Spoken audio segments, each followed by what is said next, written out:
दोस्तों, होली और चंद्र ग्रहण दोनों एक दिन किस समय पर होगा? दहन सूता काल कितने बजे लगेगा और ग्रहण का समय क्या है?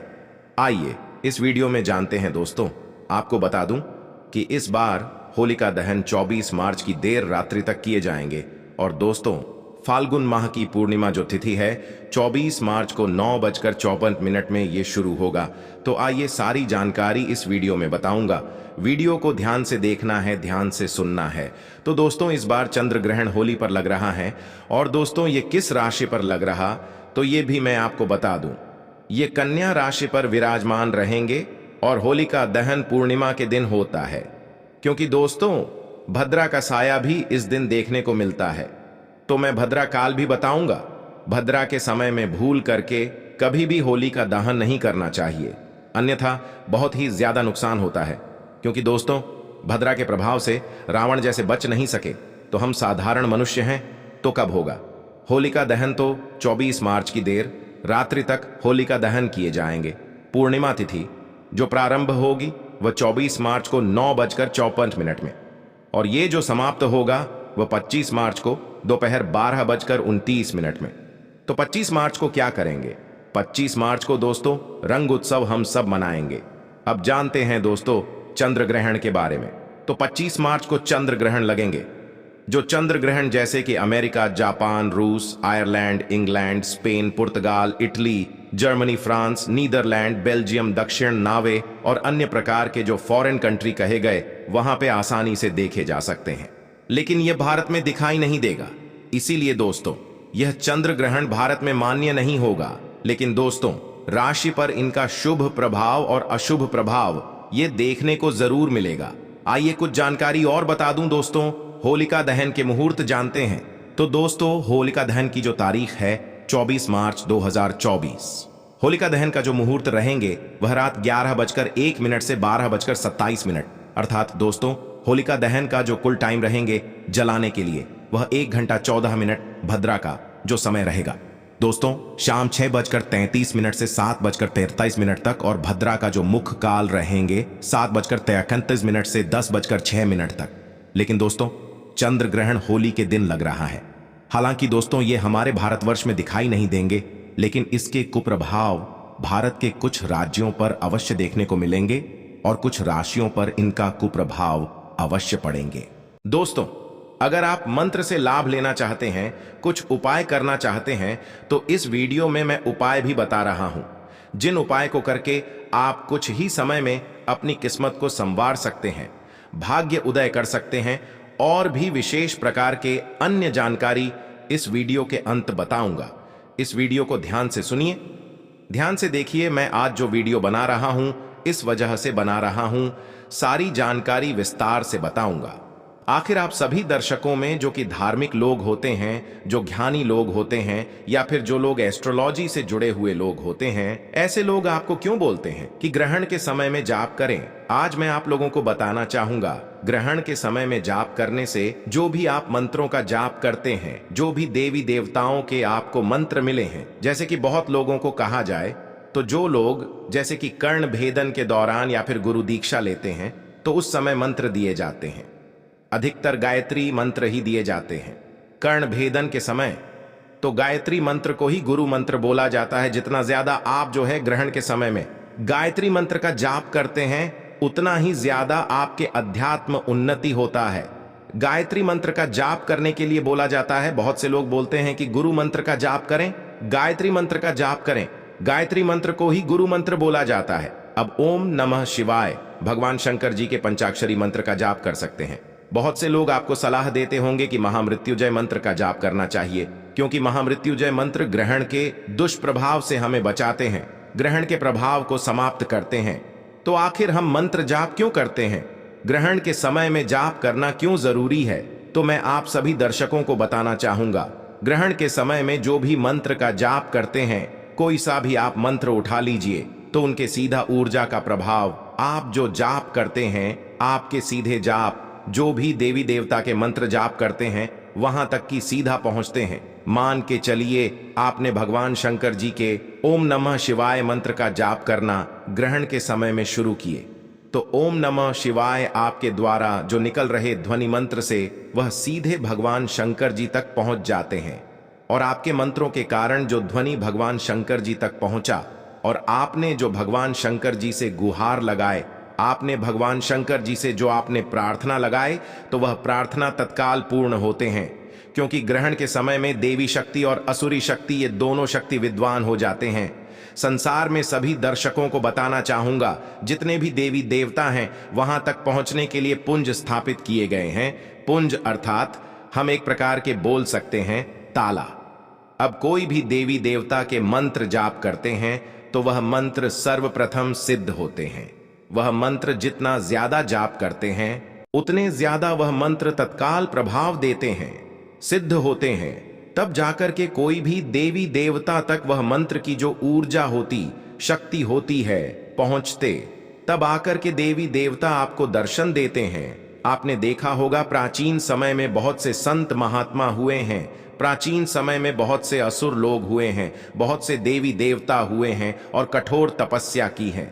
ऐसा नहीं कि आज आपने भगवान की मंत्र जाप शुरू करना शुरू कर दिए और भगवान आपको आकर के तत्काल दर्शन दिए। ऐसा नहीं, क्योंकि भगवान आपको कब दर्शन देंगे? भगवान आपको तब दर्शन देते हैं जब आप जो भी मंत्र का जाप करते हैं और उसके जाप की ऊर्जा भगवान तक पहुंचे। तो ग्रहण काल में क्या होता है, जो भी मंत्र का जाप करते हैं, ऊर्जा होते हैं, जो भी देवी देवता भगवान को जपते हैं वहां तक तत्काल पहुंचते। इसलिए बोला जाता है कि ग्रहण के समय में मंत्र जाप जरूर करना चाहिए। इस समय देवी और असुरी शक्ति ये दोनों के हाथ पे ताले लगे होते हैं। कहने का मतलब है कि बिना किसी कारणवश से, फिर अगर आपने साधना कोई भी देवी देवता की कर रहे हैं तो अपने लोक से आकर के आपको आशीर्वाद तत्काल नहीं देते, क्योंकि उनको भी बंधन में बांधा गया। सृष्टि का एक प्रकार का बंधन होता है।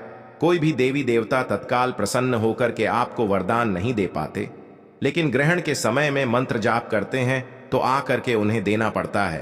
क्योंकि ग्रहण के समय में सभी शक्तियां बिल्कुल ही एक प्रकार के, हम बोल सकते हैं, जंजीर से मुक्त हो जाती हैं। तो जो भी आप चीज मांगते हैं वो देवी देवता से, वह बिल्कुल ही आपको देते हैं। तो मैं क्यों बताना चाह रहा हूं कि ग्रहण के समय में क्यों टोने करना चाहिए, टोटके करना चाहिए। तो ग्रहण के समय में जो भी टोने करते हैं, टोटके करते हैं, उसका रिजल्ट तत्काल मिलता है। तो शाब्दिक छोटे से अर्थ में समझा दिया हूं कि ग्रहण के समय में असुरी और देवी ये दोनों प्रकार की शक्ति विद्यमान रहते हैं और इनके हाथ खुले हुए होते हैं। इसीलिए ग्रहण के समय में कई लोग बोलते हैं कि घर से बाहर नहीं निकलना चाहिए। खास करके कि जो सूर्य ग्रहण होता है इसका प्रभाव अत्यधिक होता है, लेकिन चंद्र ग्रहण में रात के समय में नहीं निकलना चाहिए, क्योंकि ग्रहण के समय में नकारात्मक शक्ति चारों ओर विद्यमान रहती है और ग्रहण के समय में आप निकलते हैं तो आपने आप ये आप पर हावी हो जाती है, और हावी होती है तो ये आपको नुकसान पहुंचा सकती है। इसी के साथ सात्विक शक्ति भी विद्वान रहती है आपको, लेकिन सात्विक शक्ति ग्रहण के समय में कमजोर हो जाती है, किसी को फायदा नहीं पहुंचाती, क्योंकि राहु एक ऐसा दुष्ट ग्रह है जो कि कोई भी देवी देवताओं को नहीं छोड़ते, अपने बंधन में, अपने चंगुल में फंसा करके रखते हैं। जैसे भगवान शंकर जी, भगवान राम तथा जितने भी महाशक्ति, इनको छोड़ करके बाकी देवी देवताओं को अपना ग्रास बना लेती हैं। तो आइए इस वीडियो में जानते हैं कि ग्रहण के समय में हमें कौन से साधारण से उपाय करना चाहिए, जिस उपाय से हमारा अध्यात्म उन्नति हो, हमारी तरक्की हो। शास्त्र गुरु वाइस चैनल का मकसद है जनित एवं जन कल्याण करना। देखिए, हमारे वीडियो को देख करके अगर किसी एक भी व्यक्ति का आप में से भला होता है तो हमें भी अच्छे लगते हैं।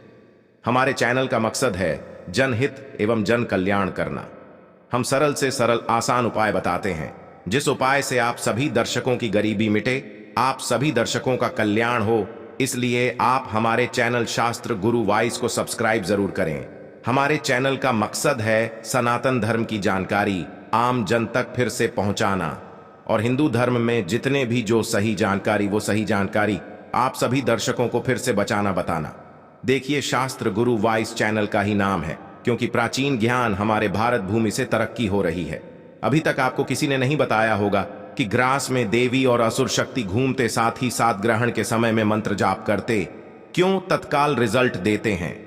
तो देखिए, हमारे चैनल का मकसद है जनित एवं जन कल्याण करना। दर्शकों, आइए इस वीडियो में जानते हैं ग्रहण के समय में हमें कौन सा कहा जाए तो टोने करना चाहिए, टोटके करना चाहिए, उपाय को अपनाना चाहिए, तत्काल रिजल्ट देते हैं। दोस्तों, अगर आपने अभी तक वीडियो को लाइक नहीं किया तो वीडियो को लाइक करें और कमेंट बॉक्स में ओम नमः शिवाय नहीं लिखे।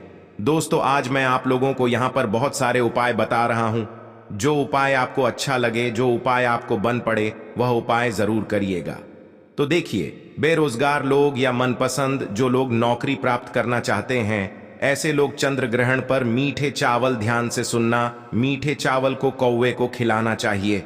देखिए, चंद्र ग्रहण के समय में आपको तो कौवा नहीं मिलेंगे, तो मीठे चावल ग्रहण के समय में आपको बाहर निकाल लेना है।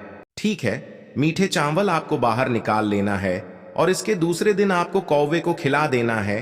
तो इस उपाय से नौकरी में आपकी समस्या आ रही है, कोई परेशानी आ रही है, वह परेशानी दूर हो जाएंगी, आपको मनवांछित नौकरी मिलेंगी। साथ ही साथ आप एक काम ऐसा भी कर सकते हैं, शाम के समय में सूतक लग चुके हैं तो शाम के समय में जाना ग्रहण में करे या न करे, इससे भी फर्क नहीं पड़ता। सूतक काल लग जाए तो उसी समय से इसका रिजल्ट मिलना आपको शुरू हो जाएंगे। तो एक काम करना, आज के दिन शाम के समय में मछली को आटे की गोली बना करके खिला देना। आटे की छोटी छोटी गोली बना लेना और आज के दिन ही शाम के समय में मछली को छोटी छोटी जो आपने गोली बना करके रखे, मछली को खिलाना। दोस्तों, अध्यात्म उन्नति होने से आपको जो मार्ग में आप जाना चाहते हैं, जो तरक्की को प्राप्त करना चाहते हैं, उस तरक्की को प्राप्त करने से दुनिया की कोई भी शक्ति नहीं रोक पाएंगे।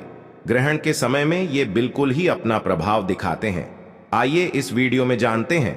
अगर आपको जीवन में जैसे कि धन की परेशानी है तो एक टुकड़ा आपको चांदी का लेना है और थोड़ा सा आपको दूध लेना है, थोड़ा सा गंगा जल लेना है। गंगा जल, थोड़ा सा दूध आप लिए हैं कटोरी में, उसमें आपको चांदी के टुकड़े को डाल देना है और ग्रहण के समय में आपको ग्रहण में ही आपको इसे बाहर छोड़ देना है। जैसे ग्रहण खत्म होते हैं तो ये दूध है, इसे आपको जल में विसर्जित कर देना है। और जो चांदी के टुकड़े आपने रखा था, इसे लाल कलर के कपड़े में बांध करके या फिर लाल कलर की चुनरी उसमें बांध करके, आप जो अगरबत्ती के धुएं दिखा करके, तो इसे आप अपनी तिजोरी में रखें। बिल्कुल ही आप देखना, ये चांदी के टुकड़े, फिर चांदी के टुकड़े साधारण नहीं रह जाएंगे, यह धन खींचने का की चाबी बन जाएंगे। जब तक ये आपके तिजोरी में रहेंगे, आपको धन की कमी नहीं होंगे। मैं आप सभी दर्शकों को इस प्रकार ज्ञान भरी जानकारी इसलिए बताता हूं ताकि आप सभी दर्शकों की गरीबी मिटे, आप सभी का कल्याण हो। देखिए, आपने देखा होगा जो शास्त्र गुरु वाइस, काफी लंबे समय से जो लोग अध्ययन कर रहे होंगे, हमारे चैनल से जुड़े होंगे, उन्हें जरूर पता होगा प्राचीन जो ज्योतिष ग्रंथ सबसे ज्यादा प्रमुख बताए गया, जैसे कि लाल किताब, जो लाल किताब के मैं आप सभी दर्शकों को अभी जो मैं उपाय बता रहा हूं, ये लाल किताब की उपाय हैं। लाल किताब के उपाय को कभी भी नकारा नहीं जा सकता। इसमें जितने भी उपाय होते हैं बहुत ही सटीक होते हैं, प्रभावी होते हैं, इसका प्रभाव कभी विफल नहीं जाता। बहुत से लोग अपने मन में धारणा बना लेते हैं कि अगर ये टोने हैं से अगर उपाय होता, टोटके से उपाय होता, ये फिर जो भी सरल उपाय बताते हैं, अगर इनसे उपाय होता तो आज सब लोग अमीर होते। देखिए, यही नकारात्मक सोच आपको आगे गिराते हैं। जो उपाय होते हैं, साधारण जो उपाय होते हैं, व्यक्ति की आध्यात्मिक उन्नति जरूर कराते हैं। आप माने या ना माने, अगर आप विद्युत को छूते हैं, जैसे कि आप लाइट को छूते हैं, विद्युत को छूते हैं, तो ये बिल्कुल अपना करंट दिखाता है। आप लाइट को माने या ना माने, विद्युत को माने या ना माने, लेकिन वह अपना प्रभाव बिल्कुल ही दिखाता है, आपको झटके मारेंगे। उसी प्रकार जो सरल उपाय होते हैं, ये बिल्कुल ही अपना प्रभाव दिखाते हैं। आप माने या ना माने, आप आग में हाथ रखें, बिल्कुल ही अब जान करके रखें या अनजान में रखें, आपके हाथ जलेंगे। उसी प्रकार जो सरल उपाय होते हैं, आप माने या ना माने, लेकिन सरल उपाय को कर लेते हैं तो बिल्कुल आपको इसका रिजल्ट मिलते हैं। लेकिन अगर सच्चे मन से पूरे विश्वास के साथ करते हैं तो इसका रिजल्ट और भी तीव्र वेग से मिलते हैं और भी तीव्र प्रभाव से मिलते हैं। आइए आज मैं आप लोगों को लौंग का भी कुछ चमत्कारिक प्रयोग बताना चाहूंगा। लौंग का इस्तेमाल लगभग हर घर में किया जाता है। बहुत से लोग मसाले के रूप में करते हैं, लेकिन ज्योतिष शास्त्र में लौंग का काफी महत्व होता है। हमारे घर में पूजा पाठ के दौरान देवी देवताओं को भोग जब लगाते हैं तो पान के पत्ते में लौंग डाल करके हम जो है उन्हें पान के स्वरूप में भेंट भी करते हैं। साथ ही साथ आपने नवरात्रि में जैसे कि लौंग के जैसे कि माला के बारे में बताया था कि लौंग के माला माता रानी को चढ़ाने से मनोकामना की पूर्ति होती है।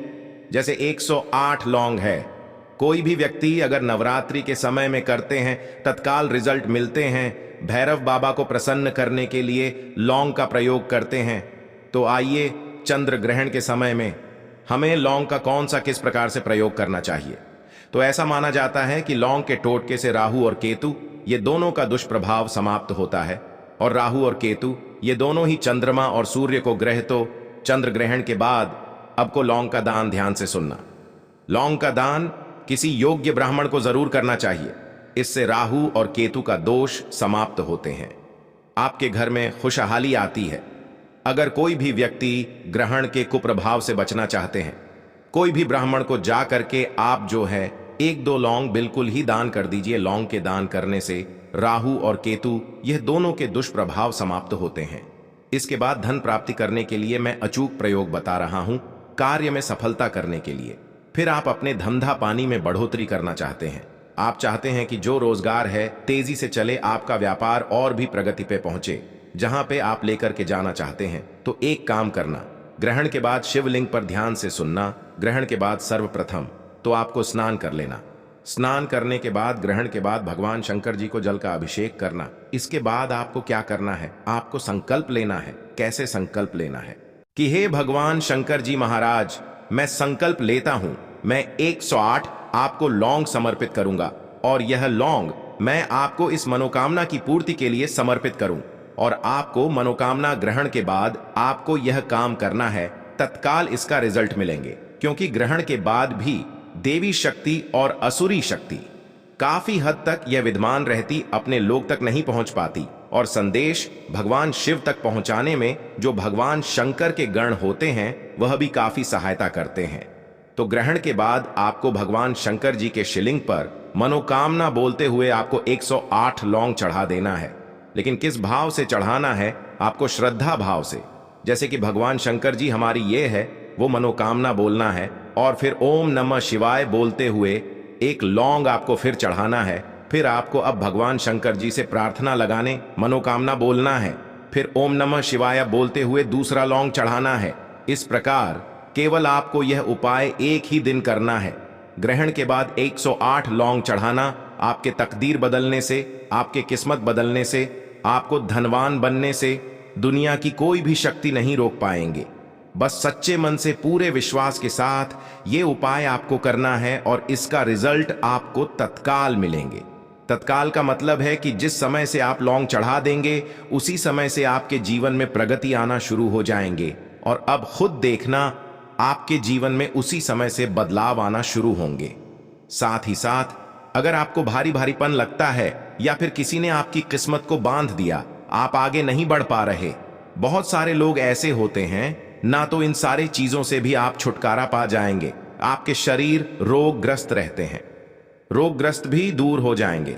जो लोग रोगी रहते हैं, बहुत ही लंबे समय से बीमार है, ऐसे व्यक्ति ग्रहण के बाद भगवान शंकर जी के शिवलिंग पर अगर गंगा जल है या फिर सादे जल हैं, उसमें थोड़ी सी इत्र की बूंदें डाल देते हैं या फिर 4 से 5 बूंदें गंगा जल डाल करके शिवलिंग पर अभिषेक करते हैं, तो जो लंबे समय से बीमार पड़े हैं ऐसे व्यक्ति की जो बीमारी वो भी दूर हो जाते हैं।